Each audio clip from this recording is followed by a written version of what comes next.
اس غدیر میں کہہ رہے ہیں کہ بھیا کیا ہوا غدیر پہ؟ کچھ نہیں ہوا، یہ ایسا ہوا ویسا ہوا۔ میں غدیر کے چھوٹے سے قصے کو بتاتا چلوں، کیونکہ میں نے کہا تھا نا کہ غدیر کے دن کیا ہوا، تو میں بچوں کے لیے بتاتا چلوں۔ ظاہر سی بات ہے ہمارے اس پروگرام کو بچے بھی سن رہے ہیں۔ دیکھیں، رسول اللہ نے حج کیا، حج کرنے کے بعد مکے سے روانہ ہوئے، خم نامی صحیح. ایک جگہ پہ ٹھہرے۔ رسول اللہ نے سب کو جمع کیا، اعلان کیا۔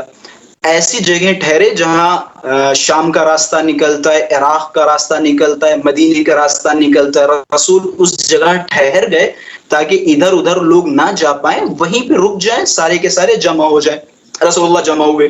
رسول اللہ نے اپنے جو قریبی صحابہ کرام تھے انہیں پیغام پہنچایا کہ آپ اعلان کر دیں، جو لوگ آگے جا چکے ہیں انہیں دوبارہ بلایا جائے، کہا جائے کہ رسول اللہ کوئی پیغام آپ تک پہنچانا چاہتے ہیں۔ ان سب کو بلایا گیا کہ اور ٹھہرو، جو پیچھے رہ گئے ہیں ان کا انتظار کرو، جب وہ آ جائے پھر ہم یہ پیغام سنائیں گے۔ اچھا، جب سارے کے سارے جمع ہو گئے، اب وہ افراد جو مشکوک تھے، جن پہ شک تھی کہ یہ بھاگ سکتے ہیں، یہ چھوڑ کے جا سکتے ہیں، تو ان کے مشکوک. اونٹوں کی کجاوے ایک جگہ اکٹھا کر لی گئی۔ یہ بھی ایک تاریخی جملہ ہے واہ واہ، اور سبحان حقیقت پہ مبنی ہے۔ سبحان اللہ. اسے یہ نہ سوچیں اچھا، کہ کسی مشکوک خطیب کی خطابت ہے یا کسی ذاکر کی ذاکری، حقیقی جملہ ہے۔ کہتے ہیں کجاوے اتروا مشکوک کے ہوتا ہے. رکھ لیے گئے۔ اب ان کجاووں پہ رسول اللہ سوار ہوئے۔ سوار ہونے کے بعد پہلے واہ. تو ایک طولانی خطبہ دیا، خداوند متعال کی حمد و ستائش کی، نعمتوں کا شکر کیا۔ نعمتوں کا شکر کرنے کے بعد پھر رسول اللہ نے مجمع کی طرف خطاب کرتے ہوئے اقرار کروایا کہ ایھا الناس، اے لوگو، کیا میں تم لوگوں کی جانوں پہ اور تم لوگوں کے نفسوں پہ تم سے زیادہ اختیار نہیں رکھتا؟ سارے جی، لوگوں نے اقرار تصرف کیا ہے. کہ یا رسول اللہ نعم، کہ بے شک آپ ہماری جانوں پہ ہم بلا. سے زیادہ اختیار رکھتے ہیں، یعنی ہمارے اوپر جو حکم صادر ہوگا ہمارا حکم کم صادر ہوگا، آپ کا حکم زیادہ صادر ہوگا۔ جب سب نے اقرار کر لیا پھر امیر المؤمنین علیہ الصلوۃ والسلام، یہ تاریخ کا مشہور ترین قصہ جو میں آپ حضرات کے سامنے بیان کر رہا ہوں، جسے تمام اہل سنت علماء اور اسی طرح اہل تشیع علماء نے اپنی کتابوں میں ضبط و ضبط فرمایا ہے۔ رسول اللہ نے امیر المؤمنین کو ہاتھوں پہ بلند کیا۔ بعض روایتوں میں یہ بھی موجود ہے، میں بچوں کو لیے بتاتا اللہ چلوں، سبحان کہ اللہ یہاں تک کہ رسول سبحان اللہ کی اللہ. سفیدی بغل ظاہر ہونے لگی، یعنی دونوں ہاتھوں کو اس طرح بلند کیا کہ بغل کی سفیدی نظر آنے لگی۔ علی کو ہاتھوں پہ بلند کیا اور پھر فرمایا من کنت مولا فہذا علی مولا، جس کا میں مولا ہوں اس کے لیے علی مولا ہے۔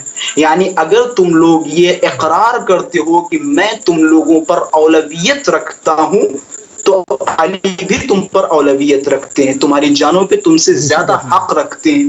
اب یہ اقرار سبحان کروانے اللہ. پھر رسول اللہ نے فرمایا کہ جو علی سے دوستی رکھے میں بھی اس کا دوست ہوں، جو علی سے نفرت رکھے میں بھی اس سے نفرت رکھوں گا، جو علی کا دشمن وہ میرا دشمن، پروردگارہ جو علی کے لیے مددگار ثابت ہو اس کی مدد فرما۔ بڑی لمبی ساری دعائیں حضرت نے دی۔ اب یہاں قصہ ختم ہوا، رسول اللہ نے اعلان کیا۔ اب یہاں پہ قرآن کی آیتیں ماشاءاللہ سے آپ حضرات کو یاد ہیں۔ پھر یہاں پہ جبرائیل نازل ہوئے اور جبرائیل نے فرمایا الیوم اکملت لکم دینکم واتممت سبحان علیکم اللہ. نعمتی ورضیت لکم الاسلام دینا۔ اب اس آیت میں دیکھیں تین نکتے ہیں۔ پہلا، آج دین مکمل ہو گیا۔ دوسرا، نعمتیں تمام کر دی۔ تیسرا، رضیت لکم الاسلام دینا، آپ کے اس دین سے راضی ہو گئے کہ یہ آپ کے اس دین اسلام اللہ سے ہم اکبر. راضی ہو گئے۔ تین نکتے، اکمال دین، اتمام نعمت، رضایت دین۔ یعنی جو صحیح. دین علی کی ولایت سے پہلے تھا، یقیناً وہ دین تھا، نمازیں تھیں، روزے تھے، سب کچھ تھا، لیکن خداوند متعال نے تکمیل کی مہر نہیں لگائی۔ تکمیل کی مہر تب لگائی جب علی کی ولایت و امامت اس دین میں شامل ہو گئی۔ جب علی کی ولایت و امامت شامل ہوئی پھر خدا نے اعلان کیا کہ دیکھیں آج نعمتیں بھی تمام ہو گئی، دین بھی مکمل ہو گیا۔ صرف مکمل نہیں بلکہ آج ہم نے مہر لگا دی کہ آج اسلام کامل ہو چکا ہے، اب کوئی نئی بات نہیں آنے والی، آج مکمل ہو گیا علی کی ولایت کے آنے سے۔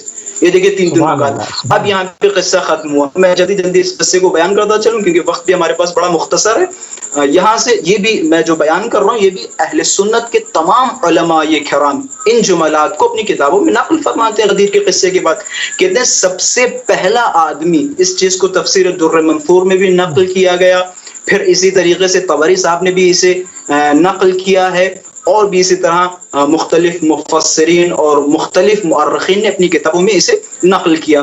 فرماتے ہیں سب سے پہلا آدمی کہ جس نے امیر المؤمنین کے ہاتھوں پہ بیعت کی، مبارکباد پیش کی، خلیفہ دوم عمر ابن خطاب تھے، جو دوڑتے ہوئے رسول اللہ کے پاس آئے، سب سے پہلے رسول اللہ کو سلام پیش کیا، پھر امیر المؤمنین کے خیمے میں بیٹھے ہوئے تھے، بھاگتے ہوئے گئے اور جانے کے بعد مبارک ہو اے امیر المؤمنین، آپ تو مسلمانوں کے امیر بن گئے، آپ تو لوگوں کے امیر بن گئے، آپ تو ہمارے بھی امیر بن گئے۔ سب سے پہلی شخصیت کہ جس نے امیر المؤمنین علیہ الصلوۃ والسلام کی خدمت میں مبارکباد پیش کی، عمر ابن خطاب، جنہوں نے مبارکباد پیش کی۔ یہ قصہ ہے غدیر کا۔